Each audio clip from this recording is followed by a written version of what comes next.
Okay. I had a patient recently who suffered from the knee pain, and if you suffer from lateral collateral ligament damage, or maybe tibiofibular joint here, especially if you are a guard player in jiu-jitsu, but not only, but if you're a guard player, it's not only about the ligaments here, it's about hip external rotation. So if you don't have a hip external rotation, which is this movement, because you may be confused because your foot goes internally, but actually your femur goes external. So this is called external rotation of the femur. So if you don't have this range of motion, you're gonna put a lot of stress on these tissues here.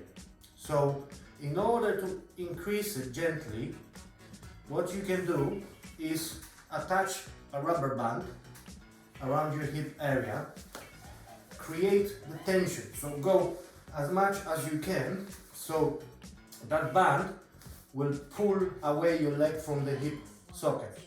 So now you can put that leg over the other knee, and you can use that knee to increase the flexion of the hip, which will also increase the external rotation. And at the same time, this band will pull it away. So that will increase the mobility of your hip joint. So the other way how to increase it is obviously you can pull it by your shin bone, but you need to be careful not to create too much tension if you suffer from the injury. If you're healthy, it's actually good to load it to increase the tendon or to increase a ligament strength. So in order to further help it with rotation, you can use like a PNS stretch or muscle energy technique. So you push with your palm against your knee, and you push with your knee against your palm. So actually create like isometric contraction. Keep it for 10 seconds, and after 10 seconds, increase the stretch. So relax the knee and push it further. And from that moment, push it again, relax for 10 seconds, relax and increase.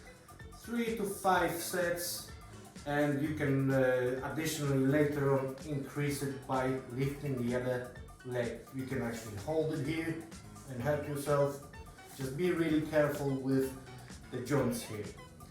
Another thing you can do, if you don't have a rubber band, so if you follow me to the wall, you can do the same thing. Sometimes this is good for if you have sciatica-like pain, piriformis syndrome. You can stretch that piriformis muscle a little bit. So you cross your legs, so you put left over right if you have a pain on that left buttock, or you need to increase that for the knee rehab, and you put that foot on the wall. Now you don't have to actually strain your neck to pull the leg. You just use your toes. So when you use the toes, that leg comes towards you, and you increase the tension on your buttock, and you increase external rotation. You can additionally gently push your knee to your pain tolerance, or you can come closer. The closer to the wall, the more tension and more rotation you're gonna have. Cool.